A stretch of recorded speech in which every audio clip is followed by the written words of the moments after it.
Garments শ্রমিক ভাই বোনদেরকে বলবো, আপনাদের এক একটা টাকা, প্রত্যেকটা টাকা হালাল যদি আপনারা সঠিক পথে থাকেন। আপনারা হাজার লক্ষ কোটি টাকা ইনকাম করছেন না, 10 থেকে 15-20 হাজার টাকা ইনকাম করছেন, কিন্তু এই রক্ত ভেজা এই ঘামে আপনার টাকাটা আপনি ইনকাম করেন হালাল রোজগার দিয়ে। আপনি হচ্ছেন সবচাইতে বড় ধনী, আপনি হচ্ছেন সবচাইতে বড় শিল্পপতি, আপনি হচ্ছেন সবচাইতে বড় মানুষ, কারণ আপনার প্রত্যেকটা টাকা হালাল। তো হালাল রোজগারের মাধ্যমে আপনার সফলতা অর্জন হবে, হয়তো দুনিয়াতে না হয় পরে কালে। আসসালামু আলাইকুম। আমি কিছু ইম্পর্টেন্ট ব্যক্তিদের কথা বলবো, তাদের কথা না বললে নয়। তারা হচ্ছে আমাদের রেমিটেন্স যোদ্ধা, তারা হচ্ছে বাংলাদেশের সম্পদ। হ্যাঁ, আমি তাদের কথা বলছি। তারা হচ্ছে গার্মেন্টস শ্রমিক। আমাদের বাংলাদেশের মধ্যে গার্মেন্টস শ্রমিকরা ফার্স্ট কাতারে যেরকম পরিশ্রম করে যাচ্ছে, বাংলাদেশের রেমিটেন্স আনার জন্য যেরকম ভূমিকা রেখে যাচ্ছে, তারা দিন দিন এমনভাবে তারা অবহেলিত, নির্যাতিত। তারা তাদের বেতন বোনাস থেকে শুরু করে অনেক ক্ষেত্রে তারা অবহেলিত। দিন শেষে এই গার্মেন্টস কর্মীদের মাধ্যমে চালিকা শক্তি সৃষ্টি হয়।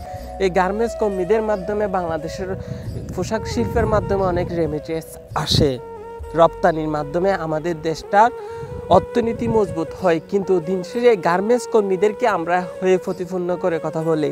আমরা বলার সময় বলে যে তুই গার্মেন্টসে চাকরি করো, কীরকম তিরস্কার করে গার্মেন্টসের কর্মীদেরকে কথা বলি। কিন্তু এই গার্মেন্টস কর্মীরা বাংলাদেশকে টিকিয়ে রাখছে, বাংলাদেশের অর্থনীতি সচ্ছল রেখেছিল একমাত্র গার্মেন্টস কর্মীরা। সো আমরা গার্মেন্টস কর্মীদেরকে দেখলে আমরা চেষ্টা করব তাদেরকে সম্মান দিয়ে কথা বলতে। অন্ততপক্ষে যদি সম্মান দিয়ে কথা বলতে না পারি, তাহলে চেষ্টা করব চুপ থাকতে, কারণ গার্মেন্টস শ্রমিকরা হচ্ছে আমাদের দেশের সম্পদ। গার্মেন্টস শ্রমিকরা হচ্ছে আমাদের ফার্স্ট কাতারের রেমিটেন্স যোদ্ধা। তারা পোশাক শিল্প থেকে শুরু করে বিভিন্ন আনুষঙ্গিক বিষয় নিয়ে গার্মেন্টস শ্রমিকরা যেরকম অবদান রাখছে।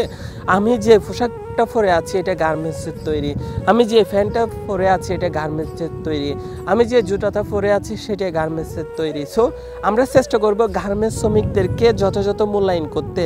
কিছু কিছু ক্ষেত্রে আমরা অনেক ম্যানুফ্যাক্চারি, অনেক কারখানা দেখি, 1টা থেকে 10টা থেকে 20টা কারখানা তৈরি হয়, কিন্তু দিন শেষে যারা গার্মেন্টস কর্মী, যারা গার্মেন্টসে চাকরি করে, তাদের বেতন বোনাস দিতে নানা ধরনের তালবাহানা করে, তাদের বেতন বাড়াতে নানা রকম তালবাহানা করে। দিন শেষে কিন্তু এই গার্মেন্টস শ্রমিকদের মাধ্যমে তারা ধীরে ধীরে 1টা থেকে 2টা, 2টা থেকে 3টা, 3টা থেকে 5টা এরকম করে মেল কারখানা ফ্যাক্টরি তৈরি করে। দিন শেষে বলে লস লস লস যদি থাকে, তারা কি 1টা থেকে 10টা, 10টা থেকে 20টা কারখানা করতে পারে না। তো দিন শেষে গার্মেন্টস শ্রমিকদেরকে নানা অবহেলা, নানা নির্যাতন, নানা ধরনের প্রতিপূর্ণ করে কথা বলা হয়।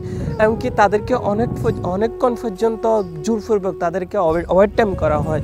ওভারটাইম না করলে তাদের চাকরি চলে যায়, কারণ লোক বর্তমানে অ্যাভেলেবেল, বেকার সংখ্যা অনেক বেশি। সেজন্য গার্মেন্টস শ্রমিকদের চাকরিটা এমন পর্যায়ে ঠিক কচু পাতার ফানির মতো টলমল করে। গার্মেন্টস শ্রমিকরা একটু যদি বড় করে প্রতিবাদ করে কথা বলে, তাদের চাকরি চলে যায়। তারা 10 বছর করুক চাকরি বা 20 বছর করুক, কিন্তু একটু প্রতিবাদী ভাষায় কথা বলবে, সবার সাথে কথা বলবে, তাদের চাকরি চলে যায়। তো চেষ্টা করব আমরা গার্মেন্টস শ্রমিকদেরকে যথাযথ মূল্যায়ন করতে। গার্মেন্টস শ্রমিকরা হচ্ছে আমাদের বাংলাদেশ সর্বোচ্চ রেমিটেন্স যোদ্ধা। তাদের শ্রম, তাদের মেধা, তাদের পরিশ্রমের মাধ্যমে আমাদের বাংলাদেশের অর্থনীতি সচল এখনও আছে। তারা আমাদের বাংলাদেশের রেমিটেন্স আসার জন্য সবচাইতে ফার্স্ট কাতারে ভূমিকা পালন করে। আমরা 1টা থেকে 2টা, 2টা থেকে 3টা গার্মেন্টস ফ্যাক্টরি তৈরি করি, কিন্তু গার্মেন্টস শ্রমিকদেরকে ন্যায্য মূল্য আমরা দিই না। আমাদের অনেক টাকা প্রয়োজন, কিন্তু গার্মেন্টস শ্রমিকদেরকে আমরা 8-10-15 হাজার টাকা দিয়ে গার্মেন্টস শ্রমিকদেরকে আমরা 8 থেকে 10-12 ঘন্টা খাটাই, কিন্তু দিন শেষে আমরা চেষ্টা করি না এই 8 থেকে 10-12 ঘন্টা খাটিয়ে যে আমরা 10 থেকে 15 হাজার টাকা দিচ্ছি, বর্তমানে এই টাকা দিয়ে সে কি করে খেতে পারে? সে নিজের পোশাক আশাক, অসুখ বিসুখ, গার্মেন্টস শ্রমিকদেরকে হালকা একটু যদি বড় অসুখ হয়, তাহলে সে কি করবে? সে বিক্রি করা ছাড়া তার কিছু থাকে না। তো গার্মেন্টস শ্রমিকদের সবাই মনে রাখবেন, গার্মেন্টস শ্রমিকরা হচ্ছে আমাদের দেশের অর্থনীতির চালিকা শক্তির সবচেয়ে বড় শক্তি। তারা ফার্স্ট কাতারে আমাদের রেমিটেন্স আসার জন্য যেরকম অবদান রাখে, তো গার্মেন্টস শ্রমিকদেরকে আমরা যথাযথ মূল্যায়ন করার চেষ্টা করব। গার্মেন্টস শ্রমিকদেরকে আমরা সবসময় সম্মান দিব। গার্মেন্টস একটা নির্দিষ্ট কাজের একটাই অংশ। আমরা বিভিন্ন ক্ষেত্রে বিভিন্ন সময় বিভিন্ন কাজ করে থাকি। গার্মেন্টস শ্রমিকরাও সেরকম কাজ করে। সে কাজ ছাড়া পৃথিবীতে বাঁচবে না। প্রত্যেকে কাজ করে, প্রত্যেকে একজন আরেকজনের উপরে নির্ভরশীল। তো কাউকে ছোট করে কথা বলবো না, নিজের ভালোটা দিব, ভালোটা কিছু করব, ভালো কিছু হবে। মনে রাখতে হবে গার্মেন্টস শ্রমিক হোক বা সে যে হোক না কেন, দিন শেষে সে মানুষ। মানুষকে মানুষের মূল্যায়ন দিবেন, মানুষকে মানুষের মতো কথা বলবেন, দেখবেন আপনি সম্মান পাবেন, আপনি ভালো কিছু অর্জন করবেন। ভালো থাকবেন, ভালো রাখবেন। আবারও বলবো, গার্মেন্টস শ্রমিকদেরকে অন্তঃস্থল থেকে ভালো কিছু দিয়ে ব্যবহার করবেন, ভালো কিছু কথা বলবেন, তারা আপনাকে ভালো ব্যবহার দিবে। গার্মেন্টস শ্রমিকদেরকে খাটিয়ে আমরা হাজার লক্ষ কোটি টাকা তৈরি করছি, দিন শেষে গার্মেন্টস শ্রমিকদেরকে নিয়ে আমরা হয়ে প্রতিপন্ন করে কথা বলছি, বড় বড় কথা বলছি।